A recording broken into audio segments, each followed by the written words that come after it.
One summer can change everything. Here's your look at the new McFarlane toy, Stranger Things. This is 11.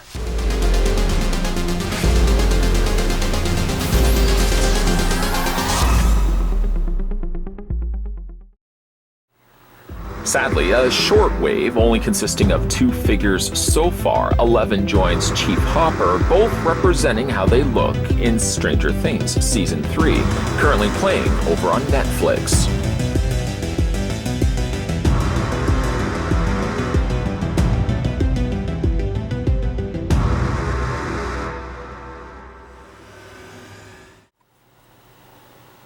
Suppose it's that time? Suppose it's that time. Why is he saying suppose? Suppose it's that time that we're going to go ahead and measure off to the top of 11's head. And we'll do some size comparisons. Don't worry, we'll do all the size comparisons going on as well. But in the meantime, according to my tape measure, the figure of 11 from Season 3 of Stranger Things stands 6.3 inches in height. And that, my friends, is 16 centimeters tall. Promising, of course, to do some size comparisons. I still have the various different 11s. That's one thing that this character's been granted with. Every single time there's been a new wave of Stranger Things figures, we've also gotten ourselves a new 11. Now that's the first Stranger Things. I'm probably going to say that title a lot in this review, so apologies for that. But this is the Season 1 version of 11. And then also we have the Season 2 version of 11. This is considered the Punk 11 for some size comparisons.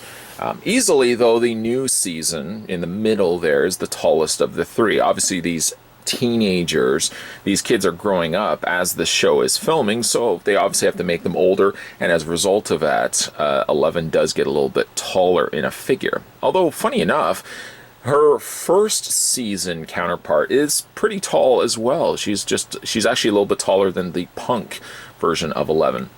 And also some scale comparisons there. There is the just recently looked at. There's Chief Hopper, also from the wave. This is kind of sad that, again, we're only getting 2 figures.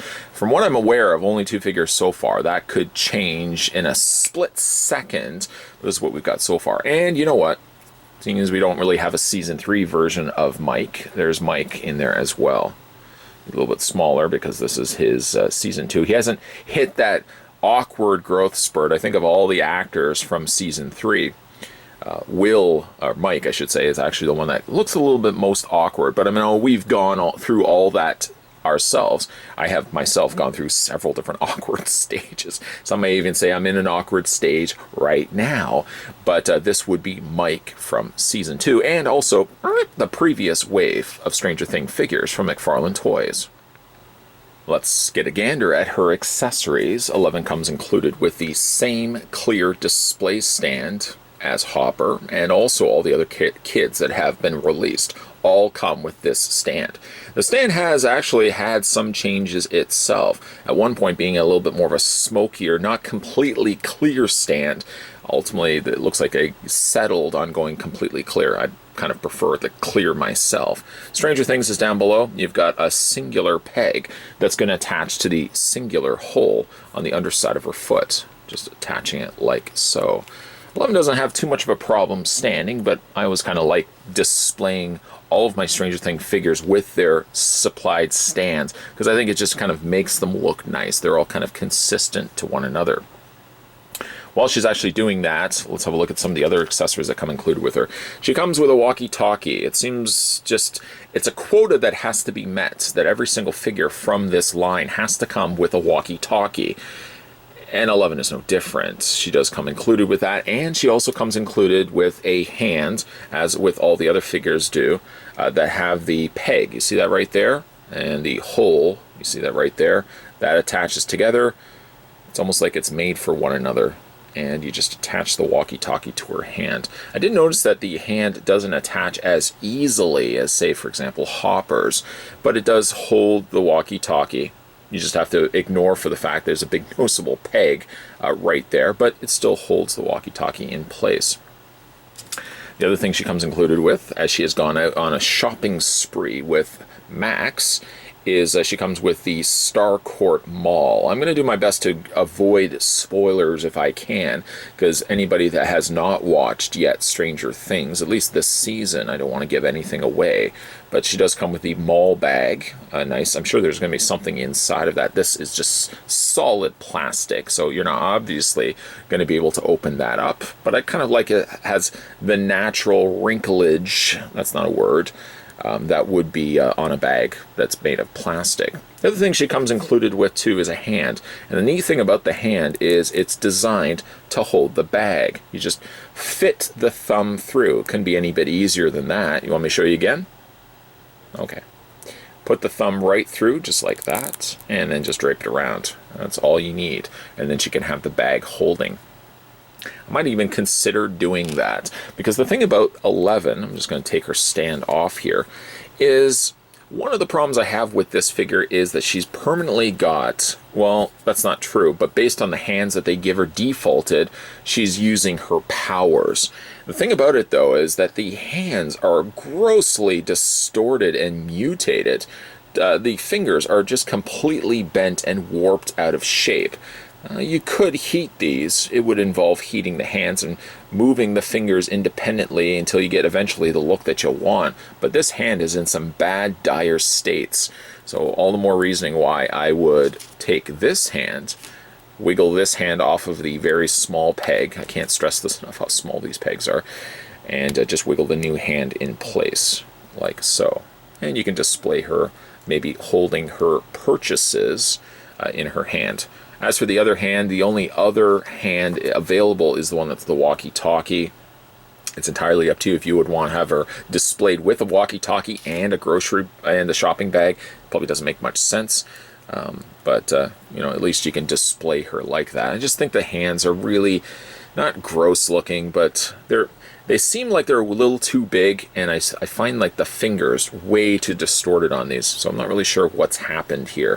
I'm just going to take the bag off, and I think what I'll do is I'll leave the hand as is. At least to Elle's credit, the peg that I had the problem with Hopper, her peg is actually part of her arm. We bring Hopper in once again. The peg is actually not part of his arm. I don't think it might have had something to do with the fact that he's got the wristwatch, why that peg has to be separate. But it stands out like a sore thumb. At least 11's is actually planted inside. It's molded as part of her forearm, and then the hinge joint is actually just attached to that. It looks a lot cleaner, and it doesn't look like a mess like Hopper's does. The one real negative about that figure is that gross peg that's sticking out from his wrist. As for the look of 11 here, it's not a bad representation of 11. Which of course got her extremely noisy looking outfit on here. Pair of shorts. I don't know if it's actually it's a dress, and then it's got the belt in the middle. It kind of looks like shorts. It's to some extent like a short dress, I suppose, but it's extremely busy. As it certainly should be for the time period that the show is based from. The head sculpt is good. Now, I will say, though, I still think I might actually even like Punk 11 a little bit more. They've done a better job, I think, of cleaning up the muddiness of the skin tone. She is still way too goopy and dark and muddy on the skin tone here. I like that they went with more a natural, lighter, fair skin for this one.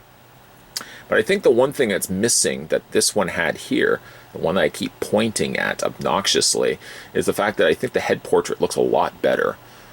There's things that I like on this one more, but I think the big thing that I would have changed on the new head sculpt is I would give her the larger eyes. Like 11 should have larger eyes, like this one does right here. This one, she's almost got these really thin, narrow eyes. I'm not really sure why they went this route. I mean, the hairstyle isn't terrible. The face portrait for the most part works. But I think still, if I look at the two side by side, I think the Punk 11 looks far greater. The nose is about the same. The chin is about the same. And even the mouth. So I think a lot of it is just the eyes. If they could have made those eyes a little bit bigger and keeping the skin tone a lighter like they've done here, I think it would have made for a superior looking figure. But my vote, I would still say, goes to Punk 11 from the previous wave as my favorite. As for the rest of the figure, she is wearing, of course, now she has visibly bare legs. I guess the other 11, the first wave 11 also had the bare legs, but at least she's got clothes that fit properly. That means smaller size shoes. Now, you won't notice any branding. That's the problem when it comes to these figures. They would not, of course, spend the additional funds to get branding on any of these shoes. So even though you'll have like Punk 11, for example, with what looks to be a pair of Converse shoes, you won't see the branding, the logo anywhere on them. So that's the problem. It also was the case with the John Connor figure from NECA Toys. They simply couldn't put Public Enemy on it. They couldn't make his shoes Air Jordans. So like the shoes on L, I would have to go back and watch that season again. I don't think they actually had logos on them, but even if they did, they would have to omit them for this figure release. She has a pair of socks, just gray, simple socks. And again, that's pretty much L in a nutshell. They've captured, I guess, the best L for this release, being that they've given her the dress that she buys at the mall. But I think it looks good. What I think does miss, though, is the face. While most of it is good, it's the eyes. It's the eyes that are killing it for me. So let's have a look at her articulation. Now, her head would normally rotate. It's extremely stiff. It's not so much that the hair is the problem, but I just find like the head, twisting it on the neck, just is really, really stiff. That will, of course, loosen up over time, probably to the point where if I'm revisiting this figure a year from now, she's going to have an extremely loose head. In the meantime, I can accept for the fact she's a little bit tighter in the head sculpt there. The shoulders rotate all the way around. They also hinge out. They hinge out to about a 45-degree angle. Probably could get a little bit more than that, but it seems like the joint is telling you, don't move me any further. You're going to break it off, and you're going to be upset. So I'm going to listen to that. I'm listening to you, joint, and I'm going to keep you at a 45 right there. While she doesn't have a swivel at the bicep, she does, however, have a swivel at the forearm. That rotates all the way around. Yes, there is still that ugly ratcheted joint. And still, I have to say, up in the rafters, I have to yell out to the crowd. Even though that does look like a ratcheted joint, and even though it may feel like it stops on those little tab points, the problem with these figures, these arms, these legs and stuff, over time, I've got actually a bunch of figures now that are really loose.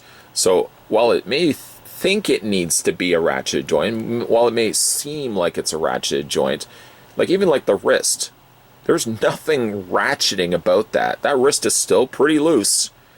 So I wish that they would either make practical ratcheted joints that work the way that they should, or just completely get rid of it, knowing, like wrist here, for example, let's just put it back on the tab here. Like wrist will be loose no matter what. This wrist on L's hand is much looser than it should be. So if this is what that's supposed to be there for, I would rather cosmetically it look cleaner and just accept the fact it's got a looser joint than doing this on all the figures. It just makes the figures look really ugly. She does have a waist swivel. It's more or less just a cut. It's like a swivel cut. It's not a ball joint or anything like that. Legs split out. Gives you just enough clearance that you can move the legs out like this. You can move them forward a little bit. This is a softer plastic, but not enough that you can really move the legs too much. She has the very obnoxiously ugly ratcheted joint there in the knee.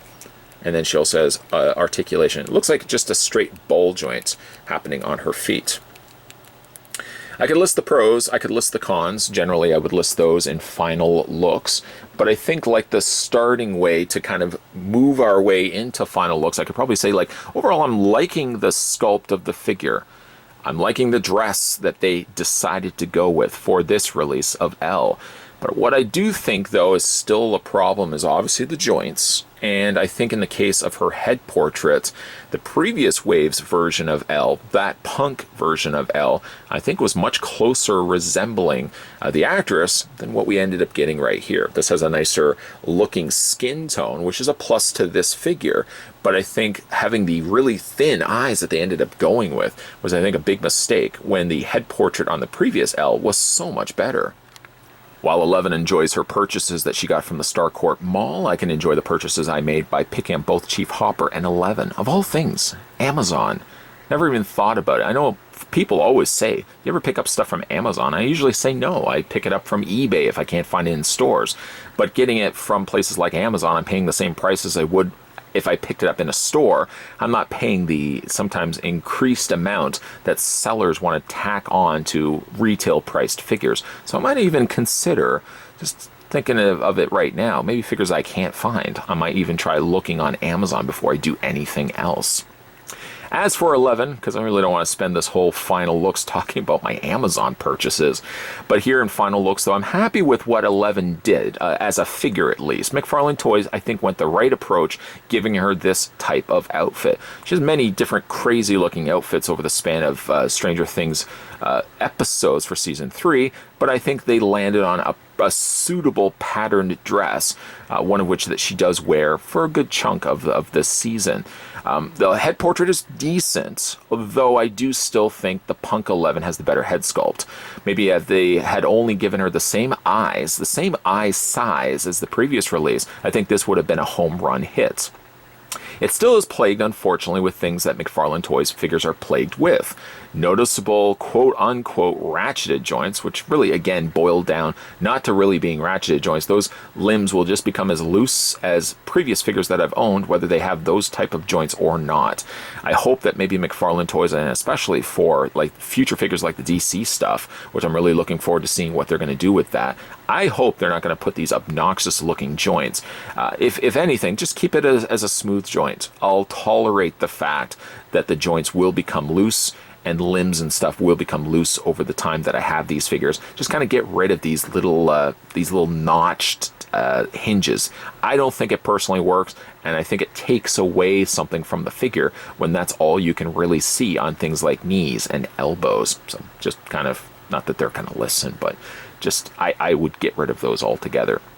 If you've managed to pick up the new Stranger Things McFarlane Toys figures of Chief Hopper and 11, let me know down below what you guys think of it. Or really just based on this review, let me know what you guys think of these figures. Do you think the head sculpt on 11 is good? I think Hopper's is a little bit better. That's just me.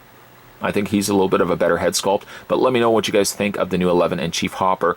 I love reading comments that you guys post down below, and I always try to do my best to reply to them when I can. Also, if you're new to this channel, or say, let's just say you're a longtime viewer, you've been watching this channel for years now, and only now realized, wait a minute, I never subscribed to this guy's channel. Make sure you hit that subscribe button down below, not necessarily heading over to the upside down, but heading on over sideways to the sideways down. No, that doesn't make any sense either. Hit that bell notification as well so that when future videos are coming onto this channel, at least you'll be notified, and then you'll know when there's something that you can check out coming out from this guy. Speaking of stuff that's coming out from this guy's got some stuff coming out, and so a whole bunch of future videos coming onto this channel. So make sure you periodically check in on me, just to kind of see how I'm doing, and also to see the new reviews that are being posted up on this channel. As always, guys, thanks for watching, and I'll see you guys next time.